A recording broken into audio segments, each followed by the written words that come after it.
Seja muito bem-vindo a mais um Lideranças Empresariais, um programa em parceria com o LIDE Portugal para debater temas desconcertantes da atualidade nacional e mundial. Hoje, no centro da reflexão, está a crise no setor financeiro. A instabilidade política está a empurrar a Grécia para a bancarrota e para fora da zona euro, dizem os analistas. Alguns bancos já ficaram sem a ajuda do Banco Central Europeu.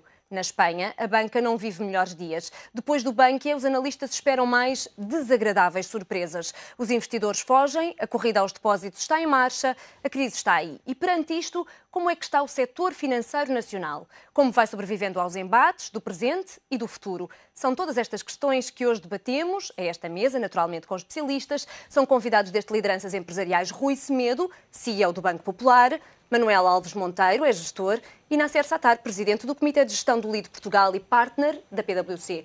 Meus senhores, é um gosto recebê-los neste Lideranças Empresariais. Muito obrigada por estarem aqui. Gostava de começar por si e pela sua experiência. Gostava que me fizesse um retrato daquilo que é o setor financeiro nacional, hoje, ao dia que estamos.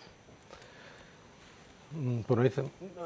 Se há retratos difíceis de fazer hoje em dia, são os retratos da situação que vivemos. Eu acho que vivemos momentos absolutamente extraordinários. Mas eu não gosto muito de separar aquilo que é o retrato do setor financeiro daquilo que é o retrato em geral da economia. O setor financeiro é um setor que faz parte, é uma parte muito importante do sistema económico. Portanto, é muito difícil vê-lo fora do contexto em que está. E, naturalmente, que em Portugal, muitos, ou grande parte, ou mesmo a maioria dos problemas que atravessam o setor financeiro nunca poderão ser dissociados da situação económica do país. Portanto, aquilo que todos os dias discutimos a respeito dos bancos e do funcionamento do sistema tem a ver, naturalmente, com o quadro económico em questão. A banca e os bancos, e centrando a discussão nos bancos, o papel dos bancos é muito claro na economia, não é? Os bancos são uma espécie, o setor financeiro, e os bancos em particular, são uma espécie de plataforma que não fazem uma coisa muito simples na economia, que é canalizar os recursos daqueles que têm recursos em excesso para aqueles que necessitam deles, seja para efeitos de curto prazo, ou seja para investimento. O que acontece é que o trajeto das economias europeias e até mundiais, em alguns dos países mais desenvolvidos, dos quais Portugal, digamos, fazendo parte do clube europeu, se integra, as coisas evoluíram num determinado sentido e avolumaram-se muitas tensões dentro do sistema económico que naturalmente afetam muito o setor financeiro, porque o setor financeiro funciona como alimento do sistema económico e sofre também, naturalmente, dos problemas e das tensões que criam no sistema. Muitas vezes, nestas discussões, tenta-se dar um caráter muito especial e um caráter quase divino àquilo que são as empresas do setor financeiro. As empresas do setor financeiro são empresas como as outras, não é? Têm clientes, têm fornecedores, têm acionistas e sofrem exatamente dos mesmos males de todas as empresas. As empresas do setor financeiro têm um ativo, os bancos, um ativo fundamentalmente constituído por crédito à economia, digamos como um banco comercial, o crédito poderá representar mais de 70%, ou seja, é uma empresa que o principal ativo é o crédito. E o principal passivo são a dívida que tem, seja relativamente aos depositantes, seja relativamente a outras fontes de financiamento, para além, naturalmente, depois dos capitais próprios, que são muito importantes. Aquilo que se passou ao longo dos últimos anos foi que, pelo crescimento, pela dinâmica da própria economia, digamos, a poupança, neste caso dos portugueses, não acompanhou as necessidades de financiamento à economia. E não acompanhou, e foi possível manter esse ritmo porque o sistema financeiro internacional funcionava de uma maneira muito fluida. E, portanto, todos os bancos em Portugal, na Espanha, na França, na Alemanha, tudo isso, sempre que necessitavam de recursos, tinham um mercado e tinham um sistema financeiro que poderia continuar a alimentar e a funcionar de forma muito fluida para que isso acontecesse. Naturalmente, com o crescimento económico, que esse avolumar das dívidas de todos os agentes económicos, dos particulares, das famílias, das empresas e do próprio setor financeiro, por influência deste, criou tensões e levou a esta situação. Depois poderíamos entrar aqui noutras coisas que não vale a pena, provavelmente perdemos hoje já tempo, porque já foram muito dissecadas, a questão do subprime, tudo isso criou e precipitou uma situação que, no fundo, se resume a algo muito simples, que é esse tal mercado que alimentava as economias, para além da capacidade de poupança nacional, deixou de funcionar. Portanto, os bancos, de repente, viram-se numa situação que o crédito relativamente aos seus depósitos, não é, está desequilibrado. Ou seja, o setor financeiro faz muito mais financiamento às economias, nomeadamente em Portugal, do que os portugueses conseguem pôr no sistema. Aquilo que era a visão tradicional da banca, que era, digamos, os depósitos equivalerem mais ou menos, ou até serem ligeiramente superiores ao financiamento à economia, nos últimos 10 anos ou 15 anos, essa situação alterou-se completamente e também foi isso que permitiu que as economias crescessem e se desenvolvessem. É muito bom não esquecermos que o ponto a que chegámos hoje em dia é ele próprio o resultado de um processo que alimentou muito daquilo que os países ocidentais conseguiram em termos de crescimento económico e algum do bem-estar que foi possível obter foi por essa capacidade do mercado financeiro se funcionar. E neste momento tudo está num período de ajustamento duríssimo, duríssimo para todos os agentes e também para o setor financeiro, naturalmente. Não é?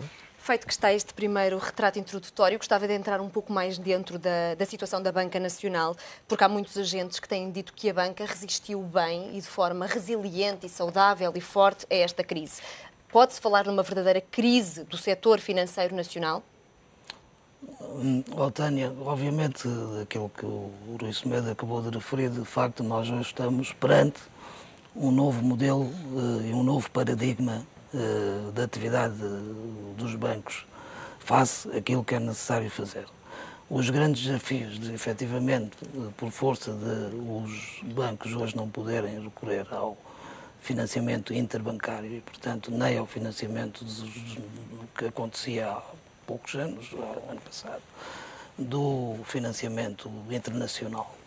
E, portanto, eu tenho de redimensionar a minha atividade face a esses desafios. É o que está a ser feito, portanto, o rácio da transformação está-se a alterar, está bem elevadíssimo, hoje já vai, alguns bancos já estão a apontar que vão mesmo antecipar aquilo que foi dito pela Troika, de chegar aos 120 ainda no início de 2013 e, portanto, vão até encurtar o prazo.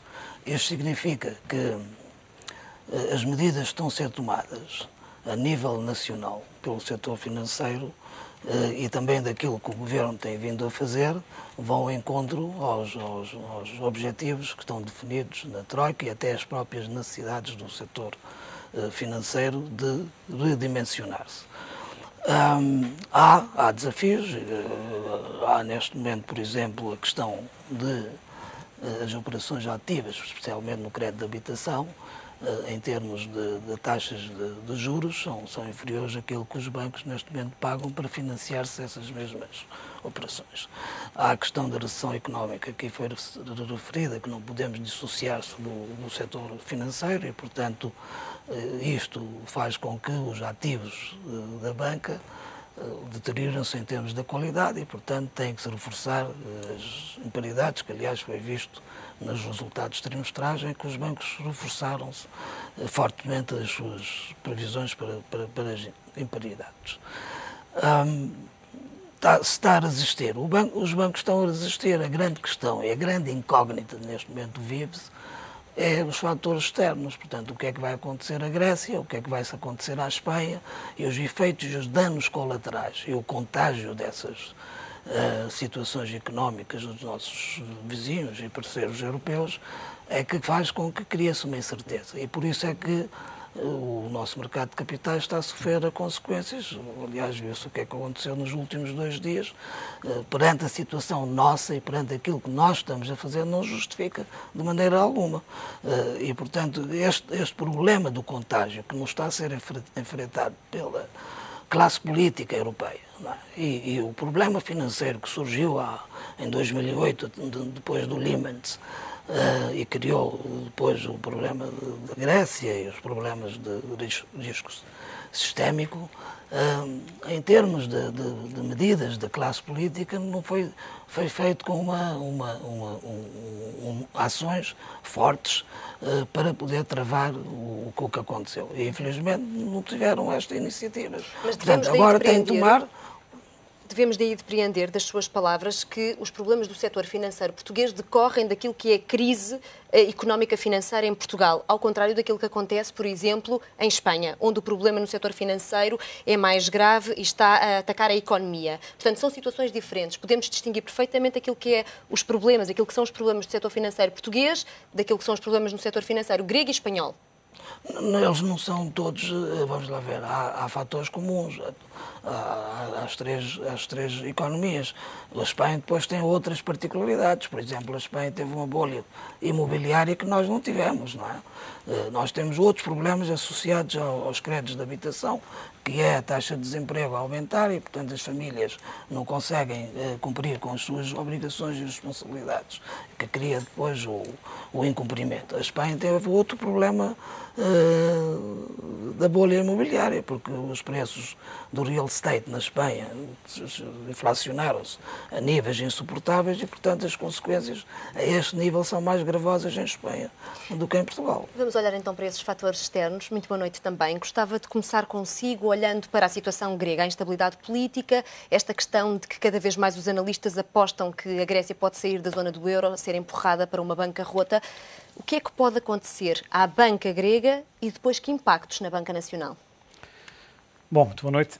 Eu penso que as recentes afirmações dos líderes políticos europeus vão no sentido de tentarem, de alguma maneira, acalmar os mercados, não é?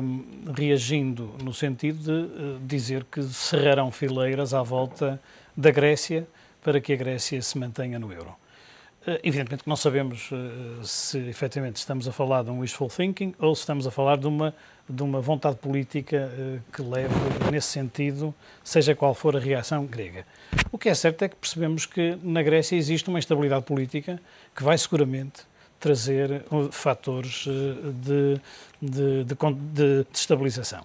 As próximas eleições poderão ditar que forças políticas contrárias aos acordos firmados previamente se vençam as eleições e, portanto, provavelmente vai ser necessário voltar a sentar à volta da mesa e perceber o que é que daí decorre. Esta é a minha visão, penso que as estruturas, nomeadamente a Comissão Europeia, irão fazer tudo no sentido que a Grécia não seja afetada, no sentido que tenha que sair do euro. Seria para nós, nomeadamente para a economia nacional, para Portugal, seria com certeza negativo, uma vez que, seguido a isso, os olhos dos mercados, se quiser chamar assim a assente de que se vai falando, mas os olhos dos mercados, os olhos dos investidores, iriam ser colocados logo a seguir, iriam colocar a seguir Portugal, provavelmente a Espanha, provavelmente a Irlanda no radar. Mas Portugal é seguramente um país que iria ficar no radar, isto sem prejuízo de facto aqui se estar a fazer um trabalho que é reconhecido como um trabalho sério, um trabalho muito sólido, muito consistente, mas sabemos bem que numa turbulência não chega a fazer bem o trabalho de casa, é preciso que haja a percepção de que isso está a ser feito. Portanto, há uma instabilidade muito forte, seguramente. Temos que acompanhar. Não? Enfim, não querendo fazer futurologia, nem é isso que vos compete, é, no entanto, muito difícil de perceber quando os analistas dizem que a banca grega, falhando, pode arrastar toda a banca europeia, inclusive os nossos bancos nacionais. Outros observadores, que dizem que esse é um efeito psicológico e que os bancos já descontaram essa saída e já têm um plano B. Qual é a sua opinião? Eu acho que neste momento é muito fazer futurologia nunca, porque ninguém neste momento está habilitado, não é capaz de fazer futurologia com algum rigor, aliás nunca, mas neste momento particularmente. A incerteza é tamanha que não é possível traçar quadros, claro.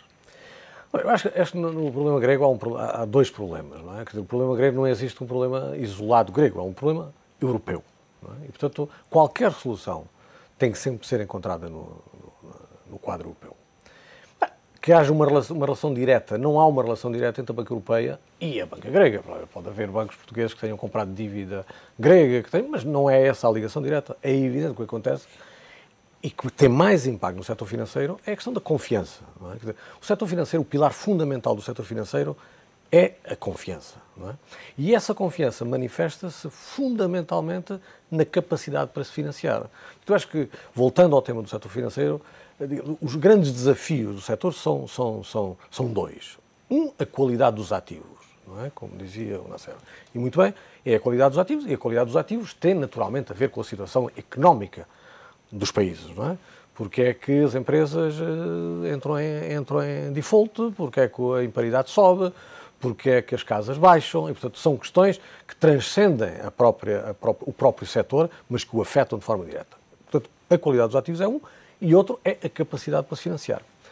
O que acontece, e que não podemos negar, é que tudo aponta para que esta crise nos obrigue a fazer um certo, digamos, uma certa, aquilo que falamos, a tal desalavancagem, digamos, reduzir as economias a um nível tal que seja mais fácil e mais manuseável, com menos dependências, mantê-las a funcionar. E é esse que é o grande drama. O tal, a possibilidade do credit crunch, que também naturalmente está muito ligado à questão da confiança. O problema da Grécia afeta-nos fundamentalmente pela insegurança, pela incerteza que cria na existência da própria Europa. Então não tem tanto que ver com a exposição dos bancos portugueses à dívida grega? Não. Isso é uma questão muito particular que pode verificar-se mais ou menos, numa outra entidade, mas que, digamos, esse é um tema muito circunscrito, não é? As entidades sabem quanto é que têm dívida grega nos seus ativos e, portanto, têm que a tratar devidamente. E para isso o regulador... E as impunidades já foram registadas. Aliás, os bancos portugueses, eu acho que em geral, digamos, a situação dos bancos portugueses tem sido muito clara e que a situação está perfeitamente identificada e é manejável e está muito no essencial, muito bem gerida. A questão da Grécia é muito uma questão de confiança, não é? É a questão de sabermos para onde vai a Europa. E se essa confiança desaparecer de todo? Sabemos que desde esta semana, por exemplo, desde segunda-feira, desapareceram dos bancos gregos 800 milhões de euros, ou qualquer coisa como 800 milhões de euros, exatamente. Ou seja, temos os gregos, não é? Os cidadãos, a desconfiar precisamente da banca. É uma corrida aos depósitos. Temos o Banco Central Europeu a deixar de apoiar cerca de 4 bancos, porque acredita que já são bancos que já não merecem a confiança do Banco Central. E o presidente grego a dizer que a qualquer momento a banca pode colapsar. Ora, até que ponto isto que está a acontecer na Grécia pode vir a acontecer em Portugal, seja por contágio? Haverá uma frase muito interessante que eu gosto muito de usar, que é as situações que são acidentes à espera de acontecerem. Não é? Quer dizer, quando se reúnem todas as condições para que uma coisa corra mal, a probabilidade de correr mal é elevadíssima. Não é? E, portanto, muitas vezes também há no próprio discurso, seja no discurso político, seja no discurso mediático, parece que uma tentativa quase de precipitar os acontecimentos. O problema da Grécia, a meu entender, modestíssima opinião, é um problema político, essencialmente político. Quer dizer, o país chegou a uma situação, digamos, em que são manifestos os desequilíbrios, não é? Como, digamos, dos países que têm estado sobre a mesa e que têm estado em análise, talvez seja aquele que, aparentemente, é aquele que tinha mais desequilíbrios, e neste momento se transformou-se numa grande incerteza política. O resultado das eleições, naturalmente que a Grécia não estaria nesta situação se as eleições tivessem sido clarificadoras e se houvesse um poder político claro. Aliás, beneficiou a existência de um poder político claro em Portugal. Eu creio que tem ajudado a que as coisas tenham encaminhado e que esse trabalho esteja a ser feito. Gosto-se mais ou menos dele, discuta-se esta ou aquela medida, mas creio que não há nenhuma dúvida sobre o caminho que está a ser seguido e as medidas que estão a ser tomadas. É exatamente isso que não se passa na Grécia. Isso passou-se também na Irlanda, onde as coisas ficaram mais claras. Agora, a questão da Grécia é uma questão fundamentalmente de confiança a nível europeu, que é o que é que fazemos com este quadro, não é? O problema do euro é um problema sério. É evidente que nenhum europeu, digamos, na nossa, observando a realidade com frieza e com racionalidade, pode imaginar qualquer tipo de ruptura no sistema que temos hoje. Não é? Ele seria sempre muito penoso para todos nós e aí não vale a pena centralizarmos o tema nos bancos. É evidente que os bancos, parece que é penoso para os bancos, porque os bancos são, digamos, um repositório de confiança, não é? Nele se manifesta tudo aquilo que é a confiança das pessoas, não é? Porque são eles os guardiães das suas poupanças, são eles os financiadores da economia. Portanto, a discussão, quando é muito centralizada na questão bancária, estamos a desviar normalmente do panorama do grande. Temos problema? Temos. Vivemos uma situação extraordinária? Vivemos. Ela exige medidas extraordinárias? Exige. Então vamos vê-la e atuar de uma forma larga que crie confiança, porque essa é a questão fundamental e é o problema principal que enfrenta a Grécia. Não? Gostava de pegar precisamente nessas suas palavras, em que retira alguma responsabilidade precisamente do setor financeiro, para lhe perguntar, hoje li uma notícia em que havia alguns analistas que diziam que o futuro do euro não se joga na austeridade e não se joga no crescimento, mas é sim no setor financeiro. Os bancos é que são o verdadeiro perigo, em especial os dos países do Sul, que são o verdadeiro perigo e a verdadeira ameaça do euro. Concorda com esta visão? Eu não concordo com esta visão, por uma razão muito simples, como disse há pouco. O problema do euro é um problema político. E, portanto, ou a União Europeia quer resolver este problema, ou não quer, e quer ter um desmembramento do euro, ter um desmembramento da própria União Europeia, ter a Europeia em duas velocidades, que já foi discutido em vários cenários. E, portanto, não é a questão da banca que vai desmembrar o euro. O euro vai desmembrar aquilo que a Alemanha decidir fazer, e se quer ou não quer ter uma União Europeia, se quer ter uma União Monetária, se quer ter dos 17, quer ter dos 16. E o problema é este. Enquanto os políticos não fizerem aquilo que devem fazer, dar a tal confiança que o Rui dizia em relação aos mercados, e os mercados sentirem confiantes de que o poder político está aí e vai atuar em conformidade com os problemas e os desafios que vão surgindo, ou o poder político diz que eu vou deixar cair a Grécia, o problema é que o mercado a seguir vai dizer. Então a seguir é a Espanha, ou é Portugal, ou é a Itália. E, portanto, nós vamos ser penalizados não só em termos da taxa de juros que pagamos na nossa dívida, que vai disparar para cima, e depois torna-se insustentável. E, portanto, os mecanismos da macroeconomia que advêm de decisões fracas, lentas e tardias do poder político a nível do centro europeu, não é que vai criar. Portanto, esta história de que os bancos os bancos são meramente instrumentos. E, conforme já vimos historicamente, um sistema capitalista democrático necessita de um sistema financeiro saudável e forte, porque este é que é o motor de crescimento. Portanto, estarmos a inverter os papéis, eu acho que, na minha opinião, não dá, não é?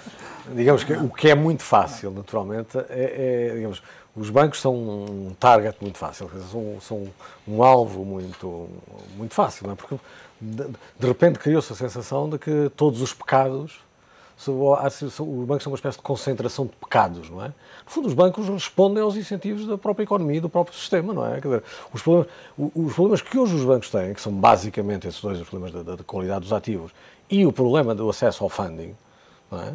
Porque quebramos esse tradicionalismo bancário das suas origens, do tal equilíbrio, eu só empresto aquilo que os meus depositantes não, mas isso também não tinha permitido que a economia tomasse certos rumos, não é? Não tinha permitido que houvesse um período longo de crescimento em muitos países. A questão é que parece que às vezes os bancos ainda não se aperceberam bem, ainda não ouviram aqueles avisos que vieram desde 2008 do Lehman Brothers, ainda se apanham assim algumas surpresas como o JP Morgan e coisas que nos fazem também pensar. É bom também separarmos a conversa dos bancos, não é? O sistema financeiro anglo-saxónico e americano é muito diferente do sistema financeiro português. O sistema financeiro português não sofre dos mesmos males. Digamos, acabou por levar por tabela do problema de Lehman Brothers por uma via, pela quebra de confiança dos mercados. Ou seja, quando eu estou no mercado e o mercado deixa de funcionar porque ficamos todos desconfiados se os outros merecem confiança, é evidente que acabamos por lá. Não por termos os balanços com ativos tóxicos, claro. não por fazermos trading de derivados para além daquilo que é normal, não por essas razões. Portanto, quando também falamos em setor financeiro, também não podemos confundir o que é uma casa como a JP Morgan, não é? com o Spectre, com o tipo de atividades que tem, ou a Lehman, ou a todos esses bancos de investimento direto, com aquilo que são os bancos portugueses, cuja missão fundamental tem sido, e se continuará seguramente a ser, o financiar a atividade normal da economia portuguesa. Não é? Porque... A seguir vamos olhar para os resultados da banca, já em 2012. Por agora fazemos uma curta pausa. Eu espero por si já a seguir. Até já. Segunda parte do Lideranças Empresariais, hoje para falar da crise do setor financeiro nacional, como está e para onde vai. E estávamos precisamente a falar aqui da gestão da crise pelos bancos portugueses. A sua opinião, geriu bem a crise? Eu queria era dizer duas palavras também a propósito do que é que foi previamente à crise, como é que a Banca Nacional se comportou. Hoje podemos perceber que, em geral, a Banca Nacional portou-se muito bem. Não tivemos não só a bolha imobiliária especulativa que existiu em Espanha, como também tivemos uma banca que conseguiu chegar à crise de uma forma muito mais saudável do que seria expectável. E isto é tanto mais importante numa economia como a portuguesa, quanto nós verificamos que o setor bancário é responsável pelo financiamento da economia numa cota muito superior à de muitos outros espaços, nomeadamente os Estados Unidos, Inglaterra, França e Espanha. Porquê? Porque nessas economias o sistema financeiro é também participado por exemplo, mercados de capitais extremamente ativos. E isso faz muita diferença. Por exemplo, quando chegamos a Nova Iorque e falamos a um cidadão de que é que está o sistema financeiro, ele não se recorda, provavelmente não se recorda primeiro da banca. Provavelmente recorda-se antes da Bolsa de Nova Iorque, do Nasdaq, do capital de risco e de outros instrumentos que financiam a economia. Em Portugal, o sistema financeiro é muitas vezes confundido com a banca. E com o que ele tem de bom ou de mau, confunde-se com a banca. Porque não existe um mercado de capitais com dimensão? Não existe um mercado de capitais com uma dimensão, mas eu penso que vai ter que acontecer. Esse é um dos fatores-chave para que, de facto, nós assistamos a uma desalavancagem mais saudável. Não é desvalorizar o papel da banca. O papel da banca é insubstituível. Mas é criar condições para que o sistema financeiro, que não é só banca, que é também mercado de capitais, que é um setor segurador muito forte que tem que existir, para que, de facto, esses complementos que formam o sistema financeiro em geral tenham um papel muito mais ativo do que aquele que tiveram como uma alternativa de financiamento à banca tradicional? Como uma alternativa de financiamento àquela que é a banca tradicional. O tal, como dizia há pouco, e muito bem, o Rui Semedo, aquele processo de transferência do aforro para o consumo e para o processo produtivo, que no fundo é o sistema financeiro, nós temos verificado que em Portugal está demasiado nas costas dos bancos. E, portanto, mas existe um verdadeiro mercado de capitais, por exemplo, para as PME? Pode-se falar? Enfim, não se pode falar que exista na forma como nós gostaríamos que existisse. Não vamos também confundir o mercado de capitais exclusivamente com a Bolsa. Não é só a Bolsa. Todos queríamos que houvesse um mercado secundário de valores mobiliários para empresas de menor dimensão, por forma a que elas também se viessem financiar ao mercado. Não só com ações, mas também com dívida. Não é? Dívida emitida e cotada em Bolsa. Não é? Isso todos gostaríamos. Mas há outros instrumentos, e esses instrumentos, para bem das economias mais desenvolvidas, encontram-se lá mais desenvolvidos, fazem parte da cultura dos investidores e dos aforradores. Infelizmente, cá não será o caso e, na minha opinião, penso que a desalavancagem, insisto, a desalavancagem que tem que acontecer é feita de uma forma extremamente mais saudável se recorrermos a esses complementos que formam o sistema financeiro como um todo, complementando o papel da banca. Não é? Que fica também essa reflexão. Gostava agora de analisar consigo os resultados da banca, pelo menos para este primeiro trimestre de 2012, um regresso aos lucros no seu conjunto dos 5 maiores bancos. Isso significa o quê? Significa que regressaram aos lucros, não é? Ou seja, que a atividade corrente conseguiu gerar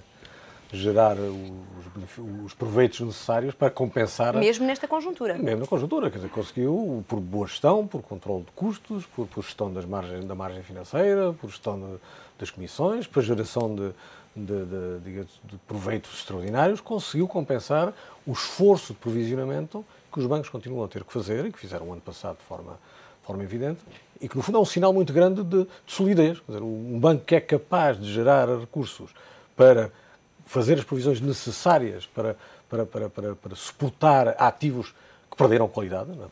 Pelo menos temporariamente, nunca se sabe aquilo que vai acontecer no futuro, é porque os bancos têm sido geridos de forma criteriosa e acompanhados e digamos que sofrem dos males do momento, não é? Sofrem dos males. Há casos e casos, há situações e situações. Cada empresa, digamos, em momentos de crise, isto é como a abertura que o Tolstói faz da Ana Karenina, que todas as famílias felizes são iguais. Não é? Quando nós estamos em tempos de euforia, somos todos iguais. Não é? Cada família infeliz é infeliz à sua maneira. Não é? Portanto, quando estamos em momentos de crise, cada situação é uma situação mas concreta. Em geral, eu acho que as coisas... Falamos em lucros, mas de qualquer forma, considera os resultados interessantes? Ter resultados positivos é sempre interessante. Naturalmente, para a dimensão dos bancos. A questão dos lucros dos bancos também se mistifica um pouco, não é? Porque fala-se de montantes absolutos e só se devia falar de montantes relativos, não é? Um banco que gera um determinado lucro, fala-se que um banco gerou milhões de euros de lucro. Sim, quando se fala de 1 milhão de lucro por dia, na verdade estamos a falar de quê? É preciso vermos também os capitais próprios que os bancos mobilizam para o seu funcionamento. Quer dizer, se eu visse uma pequena loja ou uma pastelaria dar milhões de euros de lucro por mês ou por dia, isso seria espantoso. Provavelmente os capitais próprios que mobilizam são muito pequenos. Agora, empresas que mobilizam milhões de euros, de centenas de milhões, milhares de milhões de capitais próprios, ou seja, de capital dos seus acionistas, naturalmente que a geração de resultados tem que estar de acordo com isso. E sabemos que hoje em dia os bancos, em quase todo o mundo, não é? Principalmente nos países da Europa, a própria remuneração dos acionistas é muito, muito baixa. Não é? Portanto, a questão do falar em lucros devemos ter sempre algum cuidado quando falamos de grandezas absolutas, porque elas impressionam, podem impressionar, não é? E até muitas vezes pela negativa, mas se vistas de forma relativa, elas não impressionam assim tanto, não é? Portanto, é evidente que os bancos portugueses têm a capacidade e terão noutra conjuntura de gerar resultados mais, digamos, mais potentes do que aqueles que geraram no primeiro trimestre. E esperamos que isso aconteça. Toca num ponto importante. Noutra conjuntura, a questão é, será que os bancos vão conseguir resultados ainda mais interessantes antes mesmo de Portugal sair da recessão, ou isso vai ser completamente impossível? Os bancos, obviamente, têm grandes desafios pela frente, porque a recessão afeta os seus ativos e a qualidade dos seus ativos, que, aliás, no primeiro trimestre notou-se, houve reforços das imparidades com montantes elevadíssimos, na ordem dos 330 milhões, no conjunto dos maiores bancos. Evidentemente, os bancos terão que reorganizar-se em termos do seu modelo de negócio, tentar... Evidentemente, isto vai significar, face à diminuição dos ativos e dos passivos, portanto, há um downsizing em termos do seu balanço por causa das exigências dos rácios da transformação.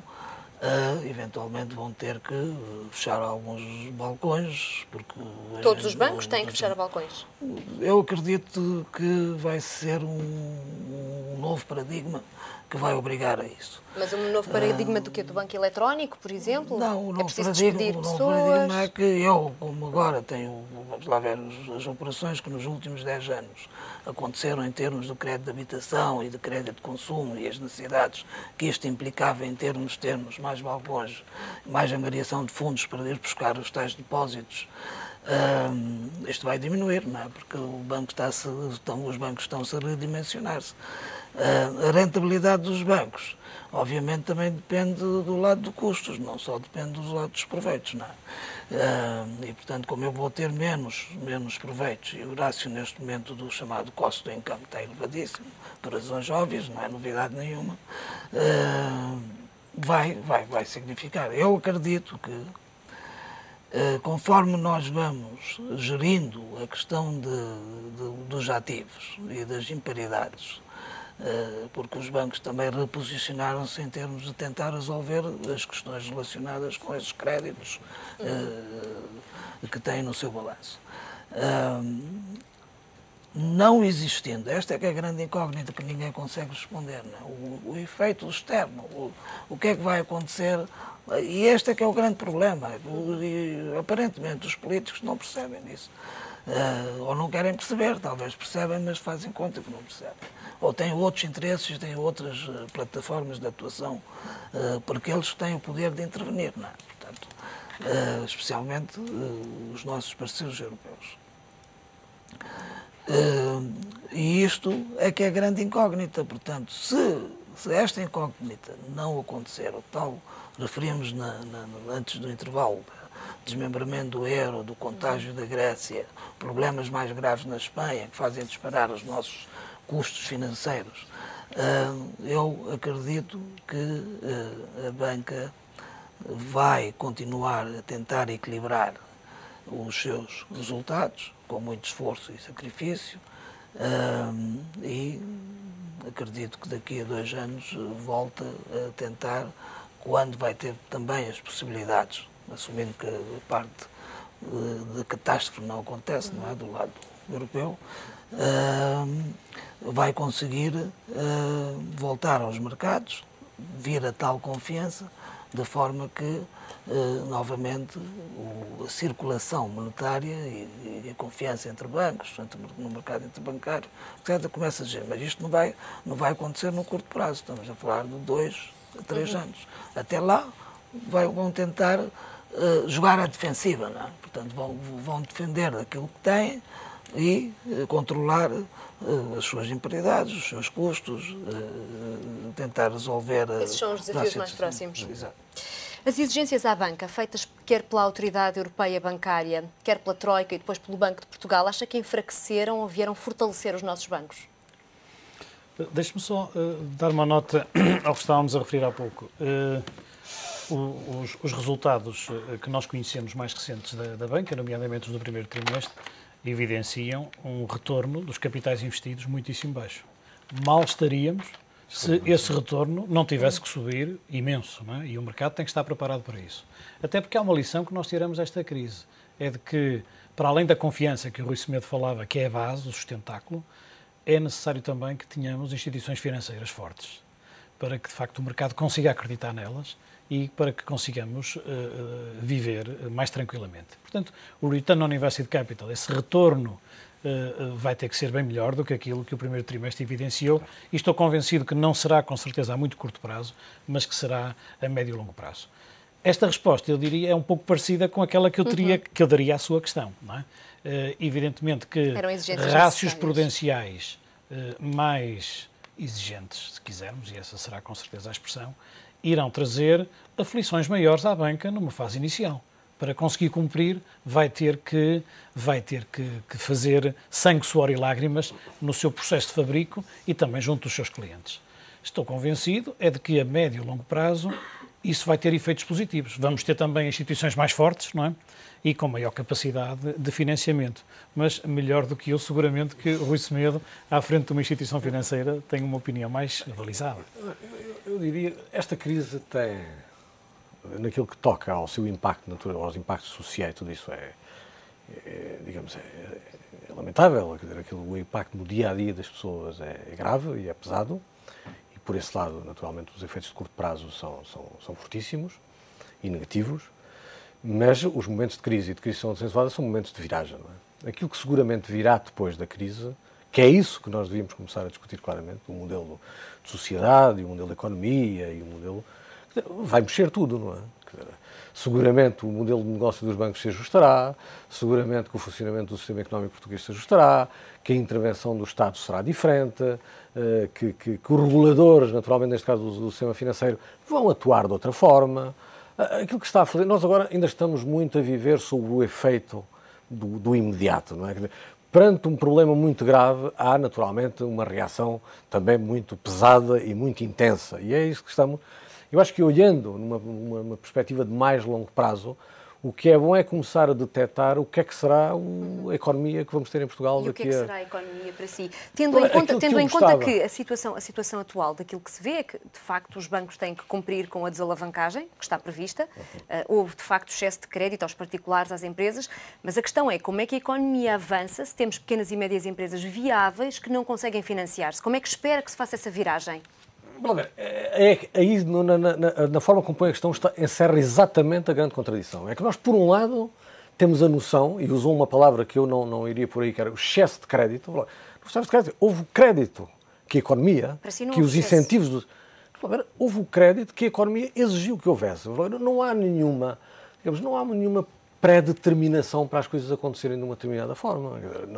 Não houve nenhuma orientação específica para dizer que o crédito ia até este patamar ou àquele outro patamar. O que houve foi que a economia funciona de uma forma, em Portugal e noutros países, que nos Estados Unidos e nos países da Europa, na grande maioria deles, não na totalidade, em que se chegou a esse patamar. E agora vamos passar por um momento de ajustamento. E, curiosamente, nós estamos já a ser confrontados com uma imensa contradição, que é, por um lado, falamos, como falou, do excesso de crédito. Mas, por outro lado, fazemos que como é que vamos dar mais crédito? Não é? Portanto, é essa contradição que está em cima da mesa. Ou seja, essa forma de o que é que tem que ser, o que é financiado e qual é que vai ser o mecanismo que vai definir o que é financiável. Aquilo que eu gostaria que acontecesse é que o mercado regulado, bem regulado, funcionasse e fosse ele próprio a dizer o que é que deve ser financiado. Eu não acredito, e a história tem mostrado isso, que diretrizes demasiado rígidas sobre o que é que se deve e o que não se deve fazer na economia, normalmente têm efeitos perversos. Agora, não podemos esperar sol na eira e chuva no naval. Ou seja, o processo de downsizing, falavam na série, é um processo penoso e é um processo doloroso para muitos agentes económicos. Mas como é que a economia vai crescer? Voltamos à questão economia essencial. só há uma maneira da economia crescer, que é através da própria iniciativa dos agentes económicos. Naturalmente que o Estado tem o papel importante de criar as condições e um papel absolutamente fundamental, que é eliminar os famosos custos de contexto. Não há outra maneira de fazer a economia crescer. Nós hoje, não é à força de nós falarmos que a economia tem que crescer, que ela vai crescer. Não é? E, portanto, eu acho que a condição fundamental para a economia crescer é o retorno da confiança. Porque os agentes económicos, os investidores, investem quando se sentem tranquilos. Não é? Os financiadores financiam quando se sentem tranquilos. E essa tranquilidade tem justamente a ver com a capacidade para medir o risco. E a capacidade para medir o risco tem a ver com a confiança nas instituições, com a confiança nas regras, com a certeza jurídica e com tudo isso. O próprio retorno do investimento estrangeiro para um país pequeno como Portugal é absolutamente fundamental. Tem muito a ver com a construção de um quadro ágil, flexível, no qual, e voltamos ao setor financeiro, o setor financeiro só tem que se ajustar a esse quadro. Portanto, financiará no futuro aqueles setores que exijam ou peçam ou tenham uma capacidade de absorver esse financiamento que mereçam. Quer dizer, não se podemos entrar agora precisamos financiar, então vamos financiar tudo. Não é possível. Não é possível porque esse processo é incompatível com a tal downsize, com a tal redução do endividamento dos agentes económicos. Meus senhores, o tempo voa, temos praticamente 2 minutos. Eu tenho ainda 3 ou 4 questões que vos gostaria de fazer, mas tinha mais de uma dúzia.